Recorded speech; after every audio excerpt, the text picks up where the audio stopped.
Hello friends, स्वागत है आपका आपके अपने चैनल एचएससी स्टडी गाइड में। आज इस वीडियो में हम बात करने वाले हैं टाइप्स ऑफ स्कैफोल्डिंग के बारे में, यानी कि स्कैफोल्डिंग के कितने प्रकार है आज हम इस वीडियो में जानने वाले हैं। तो चलिए शुरू करते हैं। टाइप्स ऑफ स्कैफोल्डिंग, तो उसमें सबसे पहले हम देखने वाले हैं कि इंडिपेंडेंट स्कैफोल्डिंग क्या होती है। फिर उसके बाद हम जानेंगे कि बर्ड केस स्कैफोल्डिंग क्या होती है। फिर उसके बाद हम जानने वाले हैं कि कैंटिलीवर स्कैफोल्डिंग क्या होती है। फिर उसके बाद हम जानेंगे कि हैंगिंग स्कैफोल्डिंग क्या होती है, जिसे सस्पेंडेड स्कैफोल्डिंग भी कहते हैं। फिर उसके बाद हम देखेंगे कि मोबाइल टावर स्कैफोल्डिंग क्या होती है। फिर उसके बाद हम देखेंगे कि पैटेंटेड स्कैफोल्डिंग क्या होती है। और फिर उसके बाद हम देखने वाले हैं कि ट्रेस्टल स्कैफोल्डिंग क्या होती है। यानी कि हम यहाँ पर टोटल 7 टाइप्स ऑफ स्कैफोल्डिंग के बारे में बात करने वाले हैं। तो चलिए जानते हैं और समझते हैं कि ये जो टोटल 7 टाइप्स ऑफ स्कैफोल्डिंग है और उसका इस्तेमाल कहाँ पर किया जाता है। तो सबसे पहला है इंडिपेंडेंट स्कैफोल्ड।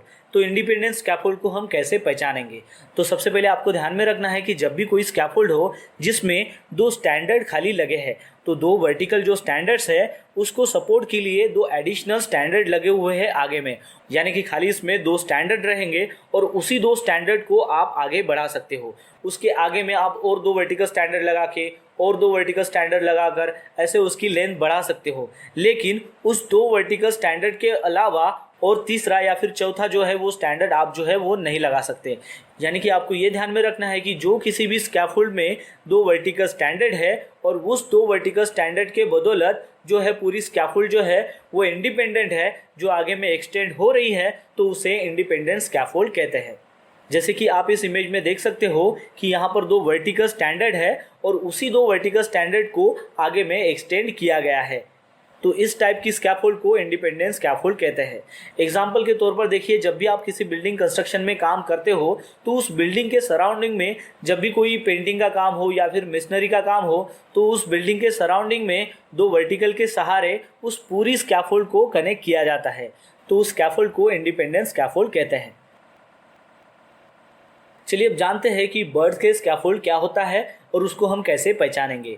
तो बर्ड केस स्कैफोल्ड में क्या होता है कि 2 स्टैंडर्ड के अलावा और उसमें एडिशनल स्टैंडर्ड होते हैं, तो उसको बर्ड केस स्कैफोल्ड कहते हैं। जैसे कि इसके पहले हमने देखा था इंडिपेंडेंट स्कैफोल्ड में 2 वर्टिकल स्टैंडर्ड होते हैं और उसी को आगे में एक्सटेंड किया जाता है।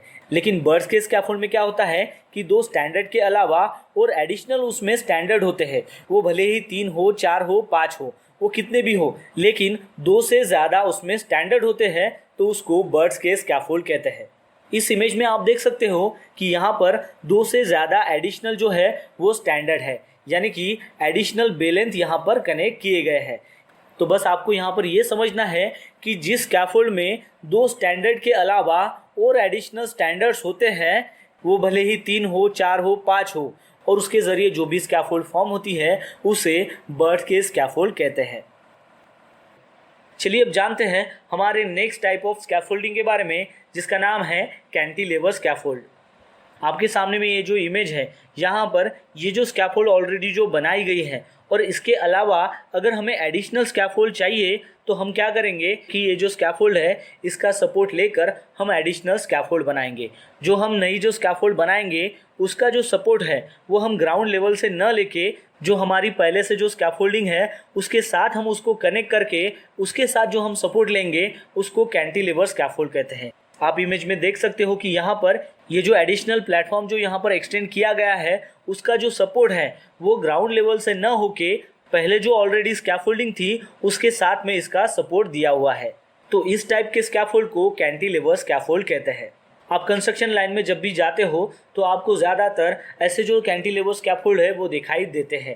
तो बस सिंपली आपको ये देखना है कि जो भी स्कैफोल्ड है उस स्कैफोल्ड में एडिशनली अगर कोई वर्किंग प्लेटफॉर्म अगर बना रहे हैं और उस एडिशनल वर्किंग प्लेटफॉर्म का जो सपोर्ट है वो ग्राउंड लेवल से न देकर उसी स्कैफोल्ड के साथ में उसका सपोर्ट जो है वो दे रहे हैं, तो उस टाइप के स्कैफोल्ड को कैंटिलीवर स्कैफोल्ड कहते हैं। चलिए अब जानते हैं हमारे नेक्स्ट टाइप ऑफ स्कैफोल्डिंग के बारे में, जिसका नाम है हैंगिंग स्कैफोल्ड, जिसको सस्पेंडेड स्कैफोल्ड भी कहते हैं। हैंगिंग स्कैफोल्ड यानी कि लटका हुआ स्कैफोल्ड, यानी कि सस्पेंडेड स्कैफोल्ड, जिसको नीचे से कोई भी सपोर्ट नहीं है, उसका जो टोटल सपोर्ट है वो डायरेक्ट ऊपर से है।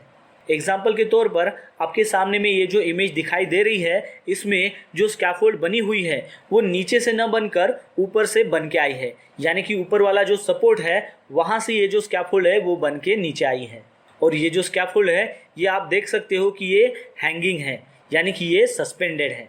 तो इस प्रकार की जो स्कैफोल्डिंग होती है उसको ऊपर से बनाकर नीचे आते हैं, और वर्कर भी यहाँ पर जब भी उस स्कैफोल्डिंग को बनाते हैं तो उस बनाते वक्त वो भी हैंगिंग कंडीशन में उसको बनाते हैं। तो ये जो हैंगिंग स्कैफोल्ड है इसमें नीचे में जो सस्पेंडेड प्लेटफॉर्म है उसके ऊपर आदमी खड़ा होकर फिर आसानी से काम कर सकता है।